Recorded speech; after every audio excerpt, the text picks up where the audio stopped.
Hello friends, welcome to our channel Toppers Target. हमारे channel में आप सभी का स्वागत है। आज हम लेके आए हैं एक और नई वीडियो जो कि है एथेनॉल ब्लेंडिंग और फ्लैक्स इंजन के बारे में। आजकल जो है एथेनॉल ब्लेंडिंग और फ्लैक्स इंजन बहुत ही चर्चा का विषय बना हुआ है और साथ ही साथ इसको जो है जोड़ के देखा जा रहा है कि भारत सरकार ने जो अभी रिसेंटली गेहूं, चावल और चीनी के निर्यात पर जो है बैन लगा दिया है कि हम विदेशों में जो है इसको नहीं बेचेंगे, इसका स्टॉक करेंगे। इसे भी जोड़ के जा रहा है, जो देखा जा रहा है जो एथेनॉल ब्लेंडिंग के साथ में। इसमें साथ ही साथ ये चीज़ें भी आ रही है कि क्या भारत में गेहूं की, चावल की या चीनी की कोई कमी आ गई है। तो ऐसा तो कुछ नहीं है। भारत में जो है चीनी, चावल, गेहूं इनका पर्याप्त भंडार है जिसका जो है कंट्रोलिंग एफसीआई करती है, बल्क लेवल पे जो है इसको स्टोरेज रखती है। और वो जो है फूड कॉर्पोरेशन ऑफ इंडिया इस चीज़ को बराबर बोल भी रही है कि भारत में इसके भंडार की कोई कमी नहीं है। लेकिन इसको जो है फिर जोड़ के देखा जा रहा है कि एथेनॉल ब्लेंडिंग से तो ये कहीं रिलेट नहीं कर रहा है। तो आइए बात कर लेते हैं ये फ्लैक्स इंजन और एथेनॉल ब्लेंडिंग होता क्या है। तो एथेनॉल ब्लेंडिंग क्या है? बेसिकली एथेनॉल को जब हम पेट्रोल में मिक्स करते हैं तो उसको जो है हम मिश्रण ना बोल के जो है एथेनॉल ब्लेंडिंग बोलते हैं। सिंपल मिक्सचर ना बोल के जो है सब मिश्रण या एथेनॉल ब्लेंडिंग बोलते हैं, पेट्रोल और एथेनॉल को मिलाने को। अभी ये जो है एकदम से चर्चा का विषय क्यों बना? तो जो भारत के जो है भारत सरकार के जो है पेट्रोलियम एवं नेचुरल गैस मिनिस्टर जो हैं हरदीप सिंह पुरी, उन्होंने एक ट्वीट करके मई लास्ट में जानकारी दी है कि भारत ने जो अपना लक्ष्य नवंबर 2022 का था एथेनॉल ब्लेंडिंग का, जो कि नवंबर तक का था कि 10% हम लोगों को अचीव करना है, वो हम लोगों ने मई लास्ट में ही अचीव कर लिया है। और भारत की जो पेट्रोलियम कंपनियां हैं उन्होंने 9.99% एवरेज जो है ब्लेंडिंग वो पेट्रोल के साथ मई लास्ट में ही अचीव कर ली है। यानी कि जो हमारी गाड़ियों में अब जो पेट्रोल आ रहा है उसमें लगभग 90% तो पेट्रोल है और 10% के लगभग जो है वो एथेनॉल है। तो इसी प्रोसेस को जो है पेट्रोल में एथेनॉल को मिलाने को ही हम लोग ब्लेंडिंग कहते हैं। और ये एकदम से रिसेंटली आया भी इसीलिए कि गवर्नमेंट ने जो दावा किया है कि हम लोगों ने जो हमारा टारगेट था 10% मिलाने का नवंबर तक का, उसको हम लोगों ने मई लास्ट में ही अचीव कर लिया है। तो यहीं से जो है एकदम से रिसेंटली चर्चा का विषय बन गया है।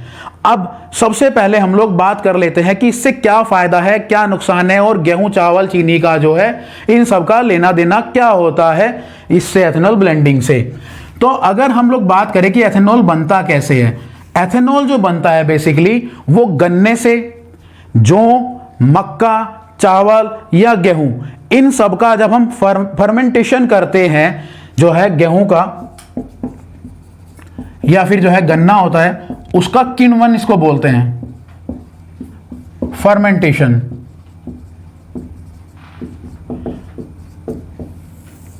फर्मेंटेशन करने के बाद जो है हमारा जो है हमें लोगों को एथेनॉल प्राप्त होता है। इस एथेनॉल को ही हम लोग जो है पेट्रोल में मिक्स करके जो है गाड़ियों को चला रहे हैं आजकल। और इसी एथेनॉल से जो है सैनिटाइजर भी बनता है, इसी से जो है अल्कोहल या दारू भी बनती है एथेनॉल से ही।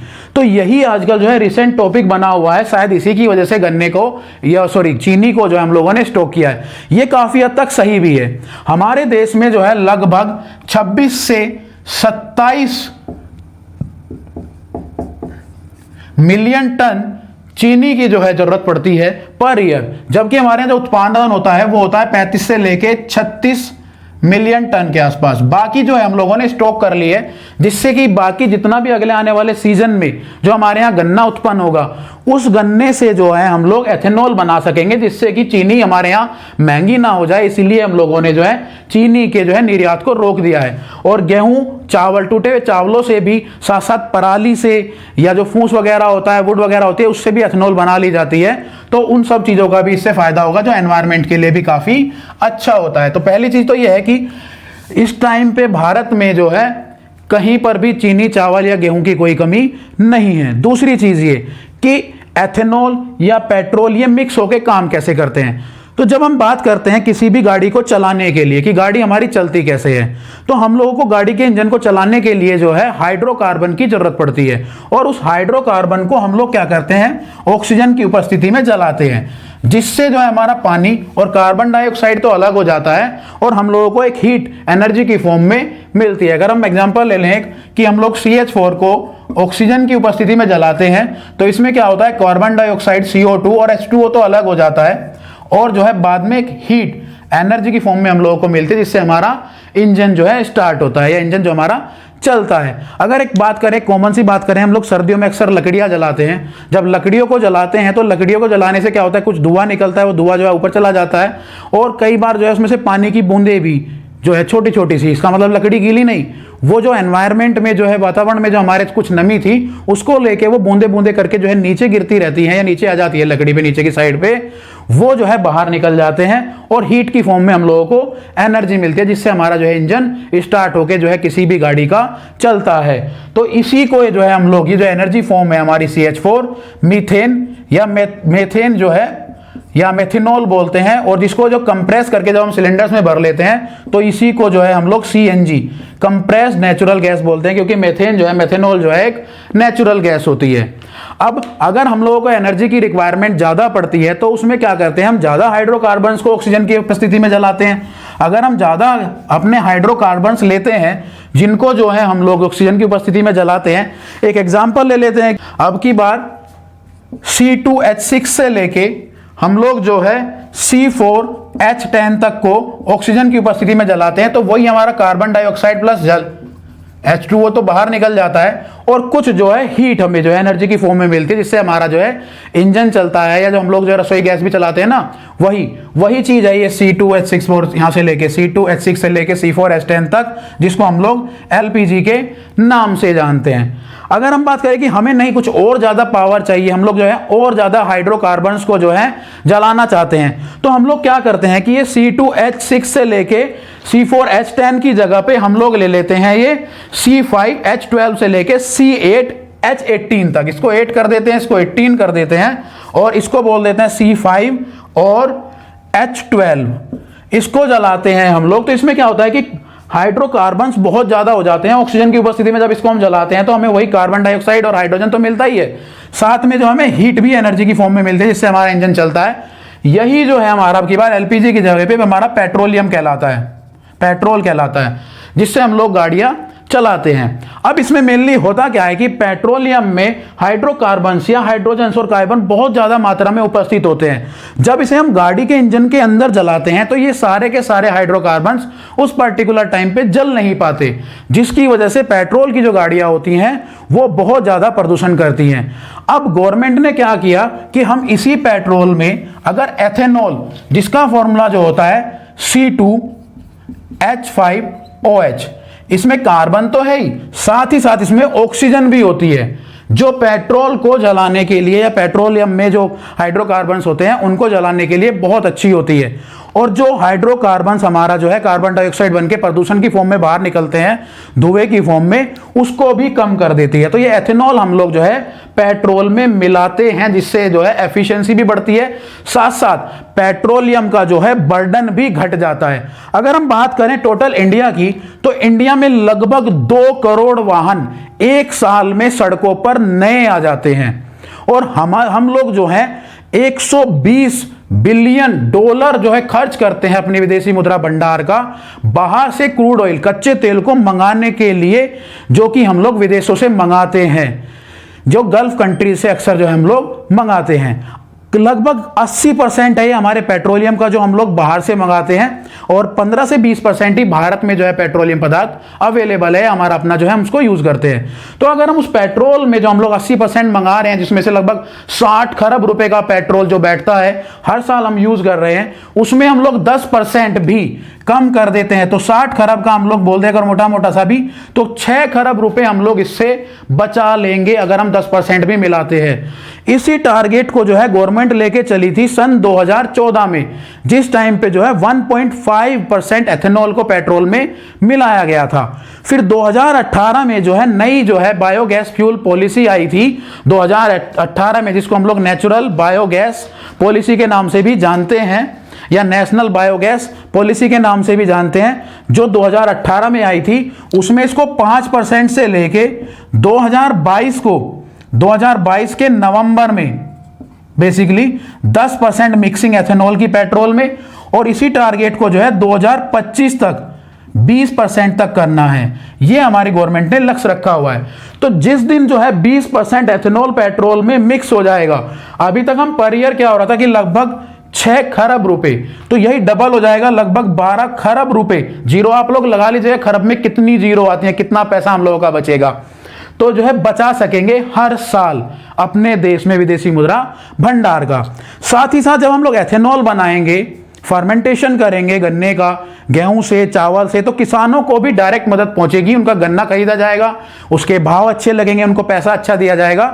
और इसी चीज को जो है हरदीप सिंह, जो कि हमारे जो है पेट्रोलियम मिनिस्टर हैं, natural gas and petroleum minister हैं, उन्होंने जो है अभी जारी किया आंकड़े को कि अभी तक जितनी हम लोगों ने मिक्सिंग की है, उस मिक्सिंग से लगभग 41,500 करोड़ रुपए हम लोग सेव कर चुके हैं एथेनॉल मिक्स करके पेट्रोल में।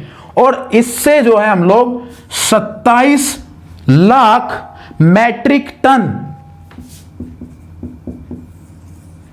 GHG ग्रीन हाउस गैसेज इनका रिडक्शन भी कर चुके हैं। यानी कि जो प्रदूषण वाली गैसेज है, कार्बन डाइऑक्साइड और साथ साथ और गैसेज है जो पेट्रोलियम पदार्थों से या हमारी गाड़ियों के इंजन से निकलती है, GHG इनको बोला जाता है, 27 लाख मैट्रिक टन वो भी हम लोग अब तक कम कर चुके हैं अपने एनवायरमेंट में। तो पेट्रोलियम पदार्थ में एथेनॉल मिक्स करने से जो है पैसा तो बचता ही बचता है, साथ साथ जो है प्रदूषण भी बहुत कम हो जाता है। तो जब हम 2025 में जो है 20% टारगेट को अचीव कर लेंगे तो लगभग जो है 21.6 lakh metric ton GHG gases का भी रिडक्शन हम लोग जो है एवरी ईयर एनवायरमेंट से करेंगे। यानी कि 21,60,000 मैट्रिक टन जो है ग्रीन हाउस गैसेज भी एनवायरमेंट से एवरी ईयर जो है कम होंगे, जिससे कि प्रदूषण तो कम होगा ही, साथ ही साथ जो है 35,000 करोड़ रुपए एवरी ईयर, यानी कि प्रत्येक वर्ष जो है वो खर्च होने से बचेंगे विदेशी मुद्रा भंडार से, जो हम लोग जो है क्रूड ऑयल को खरीदने के लिए खर्च करते हैं। इसके साथ साथ जो है 65,000 करोड़ रुपए ये जो है हम लोग डायरेक्टली किसानों को भुगतान कर सकेंगे, जिसके बदले में उनका गन्ना, गेहूं, मक्का, जौ, चावल, पराली ये सब खरीदी जाएगी, जिससे एथेनॉल बनेगा, जो कि किण्वन विधि से या फर्मेंटेशन विधि से बनाया जाता है। तो जब ये सारी चीजें होंगी तो इससे क्या होगा कि एनवायरमेंटल जो पोल्यूशन है, जो वातावरण का प्रदूषण है, वो तो कम होगा ही होगा। दूसरा, हमारी जो पेट्रोल पे डिपेंडेंसी, हम दूसरे देशों से, गल्फ कंट्री से जो है पेट्रोल खरीदते हैं, वो भी हम लोगों पे बर्डन कम हो जाएगा, जिससे पैसा भी बचेगा, प्रदूषण भी सेफ होगा। और यहां तक कि जब हम लोग एथेनॉल ब्लेंडिंग के जो है प्लांट लगाएंगे अपने देश में, तो उससे नए नए जो है रोजगार के जो है अवसर भी पैदा होंगे और किसानों को भी डायरेक्ट जो है पैसा मिलेगा, फसलों के दाम भी बढ़ेंगे, उनको डायरेक्ट जो है बेनिफिट होगा। इसके साथ ही जो है हम लोग एक बात करते हैं इस टॉपिक में, वो है फ्लेक्स इंजन या फ्लेक्स फ्यूल की। तो बेसिकली क्या है कि जब हम लोग एथेनॉल की ब्लेंडिंग करेंगे, पेट्रोल में एथेनॉल को मिक्स करेंगे, तो हम लोगों को कुछ ना कुछ जो है इंजन में भी मॉडिफिकेशन करना पड़ेगा। जब हम इंजन में मॉडिफिकेशन करेंगे तो उसी चीज को, उस मॉडिफिकेशन को, जिसमें हम लोग जो है मिक्स फ्यूल या blended fuel, blended petrol use करेंगे, उस इंजन को जो है हम लोग फ्लेक्स इंजन बोलेंगे, जिसमें ब्लेंडेड पेट्रोल या फिर मल्टीपल टाइप के जो है फ्यूल्स जो हम यूज कर सकेंगे, जिसमें एक से ज्यादा टाइप के फ्यूल को हम लोग यूज करेंगे। तो उस फ्यूल को जो हम लोग फ्लेक्स फ्यूल या उस इंजन को हम लोग फ्लेक्स इंजन बोलेंगे। जैसे कि पहले था कि BS3 से गवर्नमेंट ने ऑर्डर किया कि BS3 इंजन को बंद करके हम लोगों को BS4 पे जो है स्विच होना है, स्विफ्ट होना है। तो उसके बाद जो है उससे क्या होगा, उससे एनवायरनमेंट में जो है प्रदूषण कम होगा, साथ ही साथ जो है इंजन की एफिशिएंसी बढ़ेगी। फिर उसके बाद BS4 के बाद जो है BS6 की तरफ को स्विच किया और जो है BS6 इंजन जो है गाड़ियों में लगने स्टार्ट हो गए, जिससे जो है इंजन की और एफिशिएंसी बढ़ी, फ्यूल एफिशिएंसी बढ़ी और जो है प्रदूषण भी कम हुआ। इसी तरीके से जो है गवर्नमेंट ने अब गाइडलाइन जारी कर रखी है सभी कंपनियों को कि वो जो अपने गाड़ियों के इंजन में फ्लेक्स इंजन लगाए, जिसमें हम लोग जो है फ्लेक्स फ्यूल यानी कि ब्लेंडेड फ्यूल या मल्टीपल टाइप के फ्यूल, जिसकी भी जो है इजीली अवेलेबिलिटी जहां हो, उस फ्यूल को हम लोग इंजन में यूज कर सके, जिससे जो है फ्यूल की हमारी एफिशिएंसी बढ़े और पोल्यूशन को भी कम किया जा सके। इस तरीके के इंजन जो है गाड़ियों में लगाने के इंस्ट्रक्शंस जारी किए हैं। साथ ही इसमें यह भी है कि जब हम लोगों ने जो टारगेट रखा हुआ है गवर्नमेंट ने कि 2025 तक जो है 20% एथेनॉल को मिक्स करना है पेट्रोल में, हो सकता है आने वाले टाइम में इसको 20 से लेके 30% पे, 40% या 50% जो है ब्लेंडेड फ्यूल यूज करें, यानी कि 50% हम लोग एथेनॉल मिला दें। जितने परसेंट भी हम एथेनॉल पेट्रोल में मिलाएंगे उसको उतना ही परसेंट जो है ब्लेंडिंग बोलते हैं। तो उसके लिए इंजन में जो मॉडिफिकेशंस होंगे और जो नया इंजन जो बनेगा उसको बोलेंगे फ्लैक्स इंजन। अब अगर देख लें हम लोग इसको ब्लेंडेड को कैसे यूज करते हैं, अगर हम बात करते हैं कि 2025 में जो गवर्नमेंट ने बोला है कि हम लोगों का क्या है 80% तो एज ए इंजन के अंदर वो होगा पेट्रोल और 20% जो होगा वो होगा एथेनॉल, यानी कि जो हम पेट्रोल डलवाएंगे 2025 में उसमें एथेनॉल या एथिल अल्कोहल की जो है मात्रा इंजन में वो 20% तक बढ़ जाएगी, जिससे प्रदूषण भी कम होगा और जो है जिससे पेट्रोलियम पे बर्डन भी कम होगा। इसी प्रोसेस को जो है हम लोग बोलते हैं ब्लेंडिंग, और जो है इस तरीके के मॉडिफिकेशन जब इंजन में किए जाते हैं, इस तरीके का पेट्रोल यूज किया जा सके, उसको बोलते हैं फ्लैक्स इंजन। तो उम्मीद करते हैं कि आप लोगों को फ्लैक्स इंजन और ब्लेंडेड पेट्रोल या ब्लेंडिंग का जो है प्रोसेस क्लियर हुआ होगा। अगर आपको वीडियो अच्छी लगी है तो वीडियो को लाइक कीजिएगा और चैनल को सब्सक्राइब कीजिएगा। Thank you.